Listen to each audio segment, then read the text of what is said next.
Struggling mechanic helps a biker unaware. She's a billionaire in disguise. Searching for true love. Rain pelted the roof of Ray's garage like 1,000 tiny hammers. In a town where tumbleweeds outnumbered tourists, business had slowed to a crawl. Ray Carter wiped grease from his hands and sighed. Rent was overdue, tools were rusting, and the few customers he did have couldn't afford anything but patch jobs. Then she pulled in. A black and silver motorcycle glided into the lot, sleek, powerful, and clearly expensive. The rider dismounted, removing her matte black helmet to reveal a cascade of auburn hair and sharp green eyes. She wore a leather jacket, dusty jeans, and scuffed boots. She looked like she'd just ridden across 3 states. "My chain's shot," she said. Voice, cool but calm. "Can you fix it?" Ray blinked. "Huh, might take an hour." She smiled, just enough to soften her expression. "I've got time." Ray didn't know it, but the biker was no ordinary traveler. Her real name was Evelyn Blake. Heir to the Blake tech fortune, one of the richest women in the country. She had everything: private jets, penthouses, and investors begging for her time. But she didn't have someone who saw her for who she was, not for her bank account.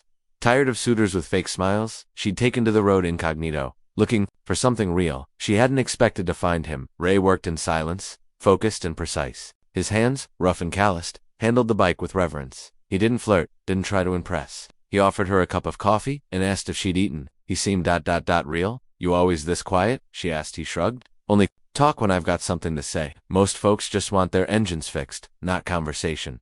She chuckled. "Maybe I'm not most folks." That made him look at her a long look. Not because she was beautiful, though she was, but because something about her didn't match. Her eyes had seen the world, but they also carried something familiar: loneliness. By the time Ray finished, the storm had turned into a soft drizzle. Evelyn lingered under the garage's awning, her helmet under one arm. "Do you ever ride, Gianni?" asked that. Ray shook his head. "Not anymore. Sold my bike when my brother passed. Had to keep the garage running." "That's loyal." He shrugged again, avoiding her gaze. "Well," she said, mounting the bike. "Thanks, Ray." She paused. "You got a number? In case something else breaks." He hesitated, then handed her a business card. Not fancy, just his name and the garage's number, handwritten in the corner. She tucked it into her jacket and rode off into the mist. Days passed, then a week. Ray couldn't stop thinking about her, the way she spoke, the look in her eyes, her quiet confidence. He didn't even know her name. Then one night, she returned. Same bike, same jacket, but this time, she brought dinner. "I figured you hadn't eaten," she said, holding out a bag of burgers. They sat on the tailgate of his old truck, eating in silence, then talking, then laughing. She told him stories of places she'd visited, left out the billionaire part. He told her about his brother, about how he'd given up a scholarship to stay home and take care of the garage. "Why haven't you left this place?" she asked gently.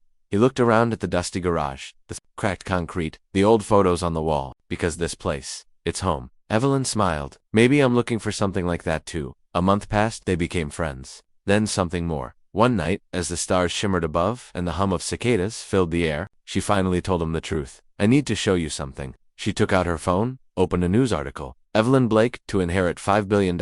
EMPIA. Ray stared at the screen, then at her. "You're her." She nodded, heart pounding. "I didn't lie. I just wanted to find someone who didn't care about that part of me." He was silent for a long time. "Do you?" she asked finally. "Care about that part?" He set down the phone and reached for her hand. "No, I care about the girl who brought me burgers, who listened to my stories, who looked at me like I was worth something even when I felt like nothing." They kissed under the stars. A billionaire in disguise, a mechanic with a broken past. Together, they built something stronger than engines, a love forged in grease, grit, and honesty. And when Evelyn offered to buy him a brand new garage in the city, Ray shook his head. "Stay here with me," he said. "Let's build something that's ours." She smiled. "Only if you teach me how to fix a carburetor." Evelyn stayed. She swapped hotel suites for a dusty room above Ray's garage, one with a leaky sink and a window that creaked open when the wind blew too hard. And yet, she never seemed more at peace. Mornings began with engine grease and coffee. Afternoons brought laughter, radio music, and long test rides down quiet roads. Ray taught her how to change spark plugs and rebuild carburetors. She taught him how to believe in himself again. But the world Evelyn had tried to leave behind wasn't done with her. The reporter shows up. It happened on a Thursday. A black SUV pulled up to the garage. A tall man stepped out in polished loafers, sunglasses, and a smug grin. "Evelyn Blake," he called, flashing his press badge. "Name's Turner, with the Journal. We've been looking all over for you." Ray froze mid-oil change. Evelyn slowly stepped out from the back room. "Not interested in interviews," she said. Turner smirked. "Not even if the world wants to know why the tech heiress is hiding in a mechanic shop with a small-town grease monkey." Ray looked at her, shoulders tightened, lips drawn into a line. "Don't," she warned the reporter. Too late, Turner said. We'll be running the story with or without comment. He got back in the SUV and drove off, leaving silence in his wake. Pulls away that night. Ray didn't eat dinner with her. When she brought him his favorite sandwich, he just said quietly, I need to think. You're angry, she said. No, he replied. I'm embarrassed of me. Her voice cracked. Of me, Evie. I thought I meant something to you, but I'm just the mechanic in your fairy tale. It's hard to feel real when everything else about you isn't. She looked like she'd been slapped. I was real. Everything I said, everything I felt, I just need time, Ray said. Then walked into the garage and closed the door. Evelyn didn't sleep that night. The scandal breaks by morning.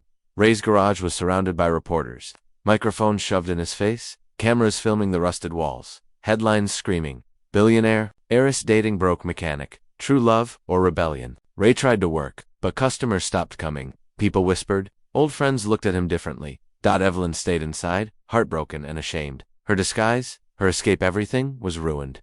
But she didn't leave. Then came the worst day. A sleek car pulled up to the lot. Her father stepped out, gray suit, stern expression. Evelyn, he said, not even looking at Ray, you've had your fun. It's time to come home. Ray stiffened. Evelyn stepped between them. No, excuse me, I'm not your business decision. I'm not your brand. I love him. Her father's eyes narrowed. You're risking everything for this mechanic, she smiled. No, I'm building everything with this mechanic. Ray's redemption. Ray heard every word.